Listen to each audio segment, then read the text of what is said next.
అదేవిధంగా ఇంకా చాలామంది పెద్దలు ఉన్నారు. ఇక నేను ఏమనుకోవద్దు, దయచేసి మీరు ఏమనుకోవద్దని కోరుతున్నా. సో అందరికీ, మా సిస్టర్స్ ఉన్నారు, దాసోజు లలిత, ఇక ఇతర పెద్దలందరికీ కూడా నా యొక్క నమస్సుమాంజాలు. మొట్టమొదట ఇక్కడ మనం 42% అంటున్నాం రిజర్వేషన్స్. ఈ 42% అనేది ఒక మిత్తు, దానికి శాస్త్రీయత అంటూ ఏమి లేదు. వాళ్ళు కామారెడ్డి డిక్లరేషన్లో 42% అని చెప్పినారు కాబట్టి మనం 42% అన్నమాట మాట్లాడుతున్నాం. అదర్వైజ్ మనకు సోషో ఎకనామిక్ క్యాస్ట్ సెన్సస్ ప్రకారం బీసీలు రాష్ట్రంలో 61%, 2014 దాని ప్రకారం. సరే, వీళ్ళు తగ్గించేసి 56%కు తీసుకొచ్చిండ్రు మొన్న జరిగినటువంటి కులగణనలో. సో 56% మనం పెట్టాలి, కానీ 42% అనేది కరెక్ట్ కాదు. సరే, వీళ్ళు కామారెడ్డి డిక్లరేషన్లో 2 ప్రధానమైన అంశాలు చెప్పిండ్రు. ఒకటి, మేము అధికారంలోకి రాగానే 6 నెలల లోపల కులగణన చేస్తాము, 42% స్థానిక సంస్థల్లో రిజర్వేషన్లు పెంచుతాము. అదేవిధంగా మూడో అంశం కూడా ఉంది, ఏంటంటే బీసీలను సబ్ కేటగిరీలుగా కూడా చేస్తామని చెప్పింది. ఈ 3 అంశాలలో ఉన్నాయి. సో మొట్టమొదటి ఏంటి, కులగణన చేయాలి. వీళ్ళ కులగణన చేయాలని చిత్తశుద్ధి లేదు వాస్తవానికి. ఇవాళ ఇవన్నీ కూడా ఏంటంటే మనిషికి చేయాలనే ఆలోచన ఉన్నప్పుడు దాన్ని ఏ విధంగా చేయాలనే ఆలోచనలో వాళ్ళు ముందుకు తీసుకెళ్లాలని చూస్తారు. ముఖ్యంగా మీరు చూస్తే వాళ్ళు ఏం చేశారంటే కులగణన గురించి మొట్టమొదట 2014 ఫిబ్రవరిలో అసెంబ్లీలో ఒక తీర్మానం చేసినారు, ఒక జీవో ఇచ్చేసినారు. మార్చి 15 రోజు కూడా 200-300 crores అలాట్ చేస్తూ కూడా ఒక జీవో ఇచ్చేసి ఆ తర్వాత వదిలేసింది. అంటే ఆ తర్వాత పార్లమెంట్ ఎన్నికలు వచ్చినాయి. ఆ తర్వాత పార్లమెంట్ ఎన్నికలు అయిపోయినాక ఓటర్ లిస్టులో బీసీలు ఎవరున్నారో గుర్తించి ఎన్నికలకు వెళ్దామని చెప్పేసి వాళ్ళు ప్రయత్నాలు చేశారు. ఆ సందర్భంలో మనము తాజ్ కృష్ణ హోటల్లో మీటింగ్ పెట్టి వీళ్ళు మేనిఫెస్టోలో పెట్టింది ఒకటి, చేస్తున్నది ఒకటి. సో ఇప్పుడు మనం అడ్డుకోకపోతే ఖచ్చితంగా మరొకసారి బీసీలు మోసపోతారని చెప్పేసి ఆ రోజు పెద్ద ఎత్తున బీసీ సంఘాలకు మనం చెప్పడంతో అన్ని సంఘాలు కూడా ఆ రోజు యాక్టివేట్ అయినాయి. తర్వాత ఏ సంఘం ఆ సంఘం వాళ్ళు ఒక కార్యాచరణ తీసుకున్నారు. ఇక్కడ ఉన్నటువంటి జాజుల శ్రీనివాస్ గౌడ్ గారి ఆధ్వర్యంలో కూడా రాష్ట్రమంతటా తిరిగి వాళ్ళ అలంపూర్ నుంచి ఆదిలాబాద్ వరకు యాత్ర కూడా చేయడం జరిగింది. సో ఆ తర్వాత రాష్ట్ర ప్రభుత్వం బీసీలు కొంత చైతన్యవంతమైనారు, మనం వాళ్ళని విస్మరిస్తే రేపు తెల్లారి కష్టమని చెప్పేసి అప్పుడు వాళ్ళు కులగణనకు ఒప్పుకున్నారు. అంతవరకు కులగణన ఎవరు ఒప్పుకోలేదు. సరే, రాహుల్ గాంధీ గారి ప్రమేయం ఉండొచ్చు, వారి యొక్క ఇతరుల ప్రమేయం ఉండొచ్చు, కానీ వాస్తవానికి జరిగింది అది. లేకుంటే ఎప్పుడో ఎలక్షన్స్ పోయినా ఆగస్ట్ సెప్టెంబర్లో అయిపోయేది. సో ఇప్పుడు కులగణన చేసిన తర్వాత 42% రిజర్వేషన్ పెంచుతూ శాసనసభలో ఒక బిల్లు ప్రవేశపెట్టినారు, కౌన్సిల్లో కూడా ప్రవేశపెట్టినారు, పాస్ చేసి గవర్నర్ ద్వారా రాష్ట్రపతి ఆమోదంకు 31C కింద పంపినారు. ఇక కొంతమంది మేధావులు ఇక్కడ వచ్చేసినారు ఇప్పుడు. అంటే మన దాంట్లో కూడా కొంతమందికి విభిన్న అభిప్రాయాలు ఉన్నాయి. నేను ఇక్కడ చెప్పబోయేదంటే ఎవరిని ఎగనెస్ట్ అని కాదు. నేనేం చెప్తున్నానంటే వాళ్ళ ఉద్దేశము 42% రిజర్వేషన్లు స్థానిక సంస్థలు విద్యా ఉద్యోగాలలో రావాలి. మన ఆశయం కూడా అదే. కానీ ఎట్లా మనం సాధించాలనే దాంట్లో డిఫరెంట్ వేస్ ఉన్నాయి. సో ఇక్కడ కొంతమంది ఏమంటున్నారంటే రాష్ట్రంలోనే జీవో ఇవ్వచ్చు కదా అని. రాష్ట్రంలో జీవో ఇవ్వలేదు అని అంటలేం మనం, కానీ ఇస్తే అది కోర్టుల పరీక్షకు నిలబడుతుంది అనేది కష్టం. ఎందుకంటే లాస్ట్ టైం కూడా 2018లో అప్పుడున్నటువంటి ప్రభుత్వము జీవో 393 అని చేసి ఒక స్థానిక సంస్థల్లో 34% రిజర్వేషన్లు ఇచ్చింది. ఇస్తే హైకోర్టు పోగానే నో క్వశ్చనే లేదు, మీకు కృష్ణమూర్తి జడ్జిమెంట్ ప్రకారం 50% దాటద్దు, మీరు బీసీలకు 34% అంటే ఎస్సీ ఎస్టీలకు కలుపుకుంటే అది 50% దాటింది కాబట్టి ఇవ్వడానికి వీల్లేదని కొట్టేసింది. ఆ తర్వాత వీళ్ళు సుప్రీంకోర్టుకి వెళ్తే సుప్రీంకోర్టులో కూడా అప్పుడున్నటువంటి జడ్జెస్ మీరు పిటిషన్ విత్డ్రా చేసుకుంటారా లేక డిస్మిస్ చేయమంటారా అంటే వీళ్ళు పిటిషన్ విత్డ్రా చేసుకున్నారు. అంటే 50% మించితే కోర్టులు కొట్టేస్తాయని తెలుసు. ఇవాళ మాట్లాడేటోళ్ళు కూడా ఇంతకుముందు గతంలో ఉన్నప్పుడు ఈ Telangana state commission for backward క్లాసెస్లో ఒక స్టడీ చేయించిండు సుధీర్ అని మన రిటైర్డ్ ఐఏఎస్ ఆఫీసర్ తోటి మైనార్టీస్ మీద, ముస్లిం మైనార్టీస్ మీద స్టడీ చేయించి ఒక రిపోర్ట్ రాసిండు. దీంట్లో ముస్లిమ్స్కు 10% రిజర్వేషన్ ఇవ్వాలి అనే దాని మీద ఒక పెద్ద బుక్, మంచి రీసెర్చ్ బుక్లా బాగా రాశారు, సమస్య లేదు. అలా రాసినాక లాస్ట్లో ఏం రాసినారు వాళ్ళు, ఈ రిజర్వేషన్ ప్రొవిజన్స్ అన్ని స్టడీ చేసి రాష్ట్ర ప్రభుత్వం కేంద్రానికి 9వ షెడ్యూల్లో ఇంక్లూడ్ చేసుకోండి అని చెప్పి దాంట్లో రికమెండేషన్ ఇచ్చినారు. అందరు సంతకాలు పెట్టినారు. ఇప్పుడు వాళ్ళ సంతకాలతో సహా మన దగ్గర ఉన్నాయి. సో ఇది పరిస్థితి. మరి అట్లాంటప్పుడు మనం ఇప్పుడు ఇక్కడే ఇవ్వాలంటే ఎట్లా చెప్పండి? ఇవన్నీ ఇప్పుడు సంతకాలు అక్కడ ఉన్న మినిస్టరీ వాళ్ళన్నీ కూడా. సో ఇప్పుడేమో ఇక్కడే ఇవ్వండి అంటే ఇవ్వచ్చు, కానీ కొట్టేస్తారు. నేను ఇంతకుముందు చెప్పినట్టే 34% సేమ్ థింగ్. మేమేమంటున్నామంటే బీసీలకు రిజర్వేషన్స్ 42% 100% రావాలి, రాజ్యాంగబద్ధంగా సాధించుకోవాలి.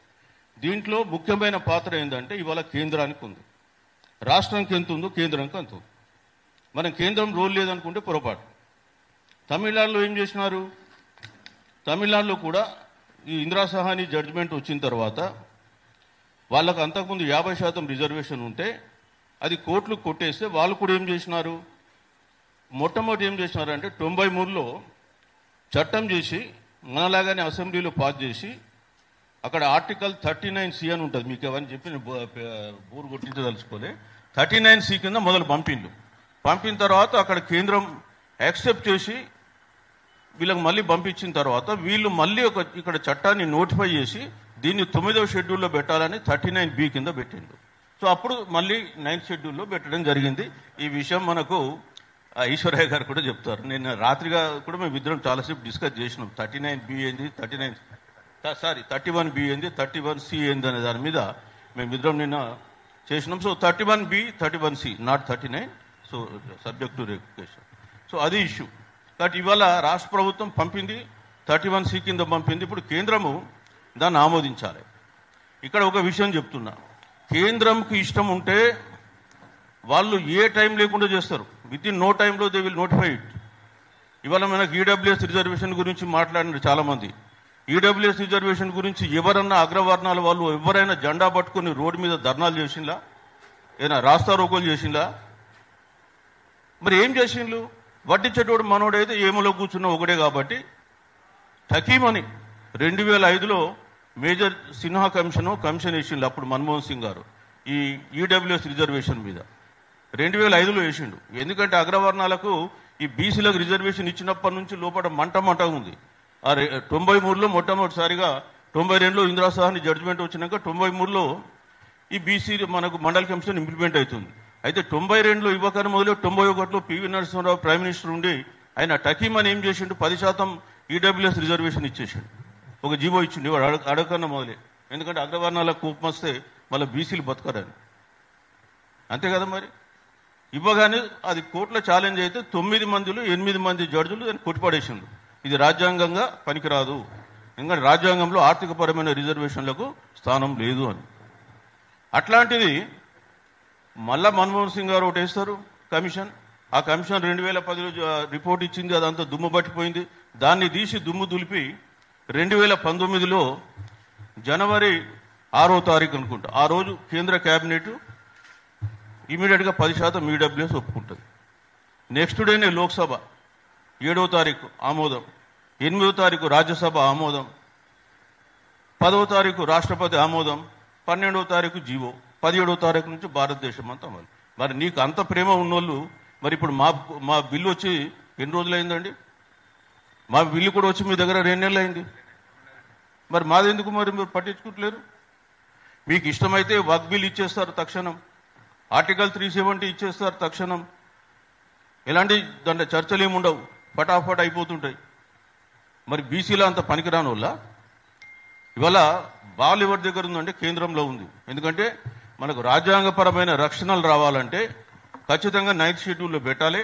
కొంతమంది మాట్లాడుతున్నారు 9th షెడ్యూల్లో పెట్టినా సుప్రీంకోర్టు కొట్టేయచ్చు. Yes, there is a provision. 2007లో కూడా జడ్జిమెంట్ ఇచ్చింది. కానీ తమిళనాడు వాళ్ళది ఇప్పటికి కూడా వాళ్ళ సుప్రీంకోర్టు ముందు విచారణలో ఉందే. 94 నుంచి అనుభవిస్తున్న వాళ్ళు 50%. మరి వాళ్ళది కొట్టేయలేదు ఇప్పటి వరకు.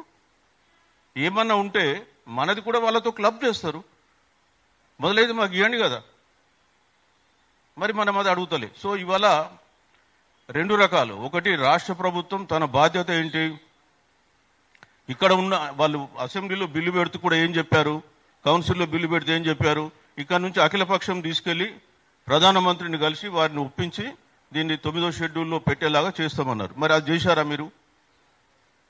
మీరు చేయకపోతే మీ ధర్మం కూడా మీరు నిర్వర్తించలే ఒకటి. కాబట్టి మేము రాష్ట్ర ప్రభుత్వాన్ని కూడా కోరేది ఏంటంటే ఖచ్చితంగా మీరు ఇక్కడ నుంచి అఖిలపక్షం తీసుకెళ్ళండి, ప్రధానమంత్రిని కలిసి దాన్ని ఒప్పించడానికి ప్రయత్నం చేయండి. రెండవది, మీరు నిజంగా మీకు చిత్తశుద్ధి ఉందా ఇలా ఇంప్లిమెంట్ చేయాలని, లేదా తూతు మంత్రంగా ఏదో చేసినాం పడేసినాం వాళ్ళ ఇష్టం అని అనుకుంటే మీరు అనుకుంటున్నారు తెలియదు. వాస్తవానికి నిన్న మొన్నటి నుంచి మన బీసీ సంఘాలు గట్టిగా పోరాడుతుంది కాబట్టి నోటిఫికేషన్ రాలే ఇవాళకి, అది కూడా చెప్తున్నా. లేకపోతే ఈ రోజుగా నోటిఫికేషన్ వచ్చేది. మీకు చాలా మందికి తెలియదు దాన్ని. ఇంకా పాపం మన బీసీ నాయకులు కూడా కాంగ్రెస్ పార్టీలో ఉన్నోళ్ళు చాలా ప్రెషర్ పెడుతున్నారు వాళ్ళ మీద, ముఖ్యమంత్రి ఇతర మంత్రుల మీద, మీరు నోటిఫికేషన్ ఇవ్వకూడదని చెప్పేసి. వాళ్ళకు కూడా వర్గ విభేదాలు చాలానే వస్తున్నాయి. గతంలో లాగా మన బీసీ నాయకులు కూడా పార్టీలలో చేతగాక చేతులు ముడుచుకొని కూర్చుంటలే ఇవాళ. ఎందుకంటే బీసీ సంఘాలు యాక్టివ్ అయినాయి కాబట్టి వాళ్ళు కూడా అక్కడ వితిన్ ద పార్టీలో పోరాటం చేస్తున్నారు. మీరు కన్నా మీ రిజర్వేషన్ కల్పించకుండా ఎన్నికలకు పోతే బయట పోతే మా బీసీలు మమ్మల్ని రానివ్వరని చెప్పి వాళ్ళు కూడా పార్టీలు ప్రెషర్ పెడుతున్నారు. కాబట్టి ఇవాళ మనం ఇక్కడ ఎంత ప్రెషర్ పెట్టగలిగితే అక్కడ పార్టీలో కూడా వాళ్ళు అంత ప్రెషర్ పెట్టుకోగలరు. ఇవాళ మనం చేయాల్సిన అంశం ఏంటంటే 100%గా బీసీ సంఘాలు దీనిపైన పోరాటం చేయాలి. అయితే ఐక్య పోరాటమా లేకపోతే ఎవరిది వారు పోరాటం చేస్తారనేది మనం రాబోయే కాలంలో చూద్దాం. కానీ మనం ఇవాళ ఐక్య పోరాటం చేస్తే 100% మనం సక్సెస్ అవుతాం. దానికి కావాల్సినటువంటి యాక్షన్ ప్లాన్ మనం భవిష్యత్తులో ఏ విధంగా పోదాం అనేది మనం తయారు చేసుకుందాం. ఇక రెండో అంశం ఏంటంటే మిత్రులారా, మనం ఇవాళ కేవలం 42% గురించే మాట్లాడకుండా ఇంకా కొన్ని అంశాల గురించి కూడా మాట్లాడాలి. ఇవాళ రాష్ట్ర ప్రభుత్వం ఏంటంటే నామినేటెడ్ పోస్టులు తీసుకుంటే 65%, 70% పోస్టులు ఓన్లీ ఓసీలకు పోయినాయి. 65 కార్పొరేషన్లు నింపితే వీళ్ళు దాంట్లో 45 కార్పొరేషన్లు ఓసీలకు పోయినాయి. అందులో ఒక 35 కార్పొరేషన్లు ఓన్లీ ఒక కులంకే పోయినాయి. అంటే మనం ఒకవైపు బీసీ ఉద్యమం చేస్తున్నా ఇంకోవైపు మేము విచ్చలవిడిగా చేస్తాం, మీరు ఏమన్నా చేసుకోండి కాక అనేటువంటి పరిస్థితి ఉంది. ఇవాళ మనం ఇలా గట్టిగా పోరాటం చేయడంతో మొన్న మినిస్ట్రీలో 2 ఎస్సీలకు 1 బీసీలకు వచ్చింది. మొన్న ఎమ్మెల్యే నామినేటెడ్ దాంట్లో కూడా 5 పోస్టులు ఉంటే అన్ని కూడా ఎస్సీ ఎస్టీ బీసీలకే వచ్చినాయి. సో మనం పోరాటం చేస్తే ఎవరైనా మనకు అక్కడ గుర్తింపు ఉంటుంది. ఇవాళ ఏ ఒక్క పార్టీకి ఏదో అనుకూలము వ్యతిరేకమని కాదు, ప్రతి పార్టీ బీసీలకు మోసం చేసిన పార్టీ అని సభాముఖంగా చెప్తూ ఉన్నా. మీకు లాస్ట్ టైం కూడా 2018లో జిహెచ్ఎంసీలో ఒక మంచి అవకాశం ఉండే.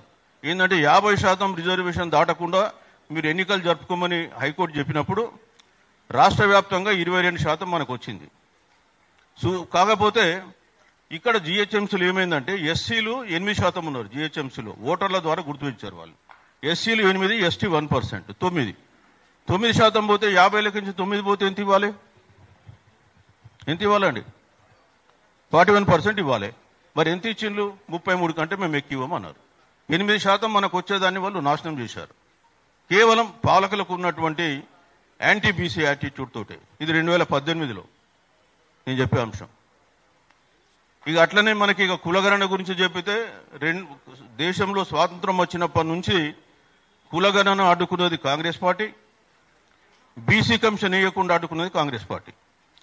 మీరు నెహ్రూ గారు 1953లో కాకా కాలేకర్ కమిషన్ అంబేద్కర్ గారి డిమాండ్ మేరకు వేసి ఆ రిపోర్టు అమలుపరచకుండానే విత్డ్రా చేసిండు. ఆ తర్వాత బీసీ కమిషనే ఉడేయలే కాంగ్రెస్లో. అది కాంగ్రెస్ యాటిట్యూడ్. బీసీ కమిషన్ వేయకుండా మళ్ళీ జనతా గవర్నమెంట్ వచ్చినాక బీసీ కమిషన్ వేసింది. ఆ కమిషన్ రిపోర్ట్ వచ్చే వరకు మళ్ళీ ఇందిరాగాంధీ గారు వచ్చారు. మళ్ళీ తీసుకెళ్లి ఆ కమిషన్ రిపోర్ట్ను పక్కన పడేశారు. మళ్ళీ ఇంప్లిమెంటేషన్ చేసింది ఎవరు? మళ్ళీ విపి సింగ్ గారు శరత్ యాదవ్ ఒత్తిడి మీదకి వేయడం జరిగింది. అది పరిస్థితి. సో మొదటి నుంచి కూడా ఈడబ్ల్యూఎస్ కమిటీ చేసింది కాంగ్రెస్,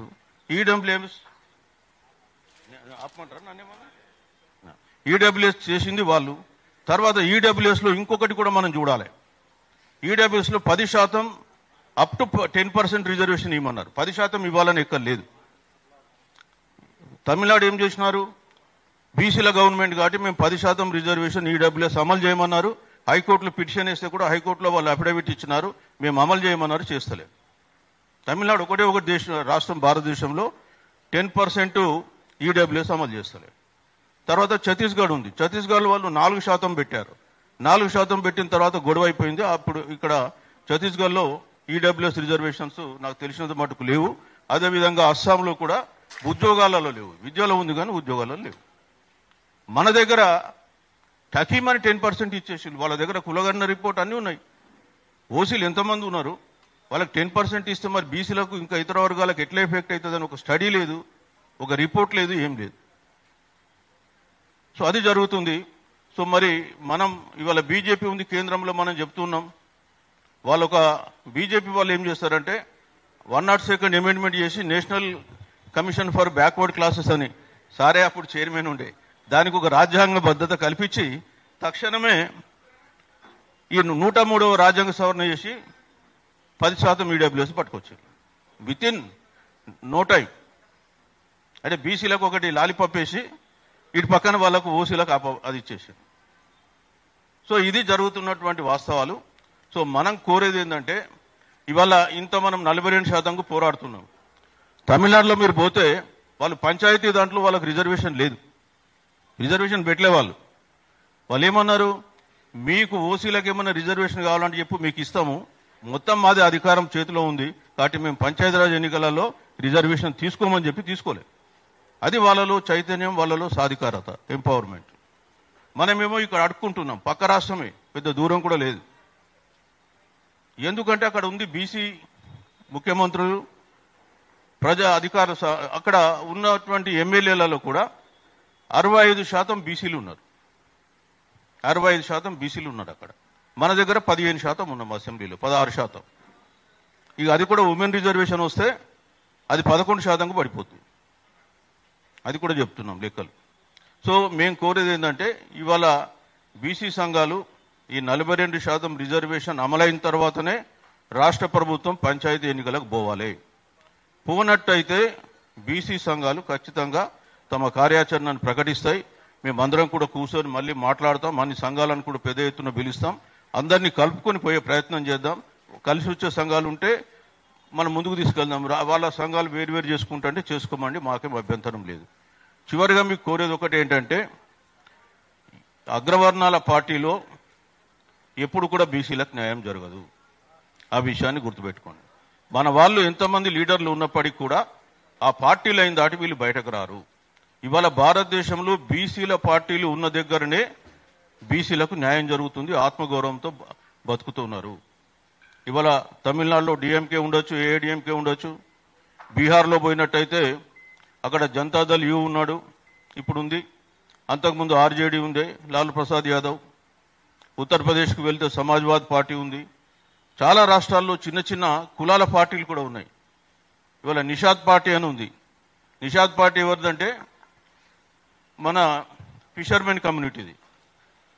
వాళ్ళు ఒక పార్టీ పెట్టుకుని యూపీ, బీహార్లో అసెంబ్లీలో స్థానాలు పెట్టినారు. అట్లనే మీరు సంచార జాతులు ఉన్నారు. సంచార జాతులకు సంబంధించినటువంటి పార్టీ మనకు యూపీలో ఉంది. ఆ యూపీలో భారత్ సంచార్ యునైటెడ్ పార్టీ ఉంది. మన సుహాల్ సింగ్ గారు స్థాపించారు. ఆ పార్టీ అసెంబ్లీలో 5 సీట్లు గెలిచి ఒక్కోళ్ళు బీసీ మినిస్టర్ అయినలు, ఇంకొకళ్ళు స్పీకర్ అయినలు. మరి తెలంగాణలో మన వాళ్లకు ఎందుకు ఆ చైతన్యం వస్తలేదో నాకు అర్థమవుతలేదు. ఒక్కొక్కళ్ళు 14% కూడా చూస్తే పెద్దగా ఉన్నారు.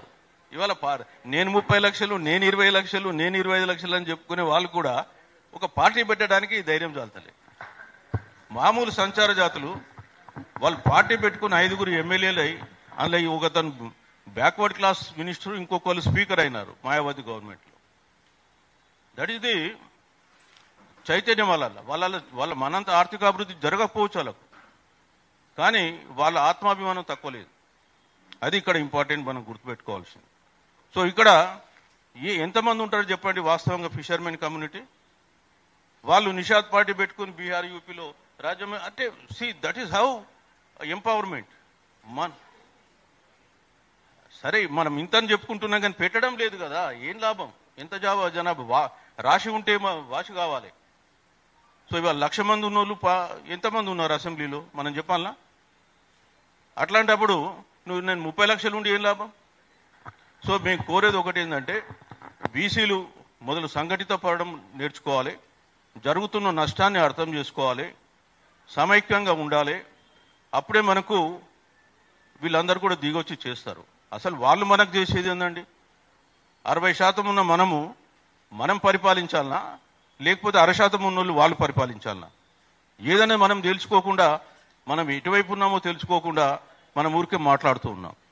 సో 60% ఉన్న మనము వాళ్ళకి టికెట్లు ఇవ్వాలన్నా, 60% ఉన్న వాళ్ళు మనకు టికెట్లు ఇస్తారా? ఏంది ఇది? ప్రజాస్వామ్యమా లేకపోతే కులస్వామ్యమా? ఆ విషయం అర్థం చేసుకుంటే ఎంతసేపు మనం ఇంకా యాచిస్తూనే ఉన్నాం, శాసించే స్థాయికి రావడం లేదు. సో ఇవాళ తెలంగాణ ప్రభుత్వం ఏంటంటే, మీకు నిజంగా చిత్తశుద్ధి ఉంది, మేము 42% రిజర్వేషన్లు కల్పించినాకనే ఎన్నికలకు పోతామని మీరు అనుకుంటే ఇమ్మీడియట్గా మీరు అఖిలపక్ష సమావేశాన్ని పిలవండి. ఇక్కడ వాళ్ళకు చెప్పండి ఏం జరిగింది. వీళ్ళందరినీ తీసుకెళ్లి ఢిల్లీలో ప్రధానమంత్రి అపాయింట్మెంట్ తీసుకెళ్లి అక్కడ పోయి ప్రధానమంత్రిని కల్పించండి. ప్రధానమంత్రి అపాయింట్మెంట్ ఇవ్వకపోతే అక్కడ ధర్నా పెట్టండి జంతర్ మంతర్ దగ్గర, అందరు పోతారు. అంతేగాని మేమేం చేయం, ఇక ఢిల్లీకి పంపించేసినాం, మా పని అయిపోయింది, మేము చేతులు గుర్చుకొని కూర్చుంటాం, ఇక మాకు సంబంధం లేదంటే మాత్రం ఖచ్చితంగా మీరు మరొకసారి బీసీలకు ద్రోహం చేసినట్టు అవుతుంది. సో రాష్ట్ర ప్రభుత్వాన్ని మేము కోరేది ఏంటంటే 100% మీరు ఇమీడియట్గా ఢిల్లీకి అఖిలపక్షాన్ని తీసుకెళ్లి ఒప్పించి దీన్ని 9th షెడ్యూల్లో పెట్టించండి. అదేవిధంగా మీ అగ్రనాయకుడు రాహుల్ గాంధీ ఏదైతే ప్రతిరోజు సామాజిక న్యాయము, తర్వాత రిజర్వేషన్ల పైన క్యాప్ తీసేస్తాము, జనాభా ఎంత ఉంటే అంత అని మాట్లాడుతున్నాడో అది మీరు నిజం చేయాలని చెప్పి మేము కోరుతూ ఉన్నాం. అట్లనే కేంద్రంలో ఉన్నటువంటి ప్రభుత్వాన్ని కూడా కోరుతున్నాం. మీరు ఎన్నో చట్టాలని అనుకున్నది తక్షణం తీసుకొచ్చింది, అసలు ఏం జరుగుతుంది, దాని పర్యవసనాలు ఏంటి అనేది కూడా లేకుండా మీకు నచ్చిన చట్టాలు తెచ్చిండ్లు చేసిండ్లు. కానీ బీసీలకు వచ్చేసే వరకే మళ్ళా చలి చప్పుడు కాకుండా మీరు చేతులు ముడుచుకొని కూర్చున్నారు. కాబట్టి బీసీలు ఏకమై ఢిల్లీ దర్బార్లో చేయాలి. అదేవిధంగా ఇక్కడ ఉన్నటువంటి రాష్ట్ర ప్రభుత్వాన్ని కూడా కదిలించాలి. మరి కదిలించేలాగా ఈ ఉద్యమం ముందుకు పోవాలని చెప్పేసి కోరుకుంటూ నాకు ఈ అవకాశం ఇచ్చిన మీ అందరికీ ధన్యవాదాలు తెలుపుతూ సెలవు తీసుకుంటున్నాను. Thank you sir, thank you. చక్కగా వివరించారు. మీకు ప్రత్యేకమైన ధన్యవాదాలు. మీరే మమ్మల్ని ముందుండి నడిపించాలి సార్ ఈ సంఘాలను. దయచేసి గణేష్ అన్న, ఇప్పుడు ప్రెస్ క్లబ్ మనకు 2 గంటలు లాస్ట్. విదేశాల్లో ఉన్నత విద్యను చదువుకోవాలని అనుకుంటున్నారా? అయితే వెంటనే ఫ్లైగ్రాడ్ ఓవర్సీస్ ఎడ్యుకేషన్ కన్సల్టెన్సీని సంప్రదించండి. మీ విదేశీ కలలను సాకారం చేసుకోండి. ఫ్లైగ్రాడ్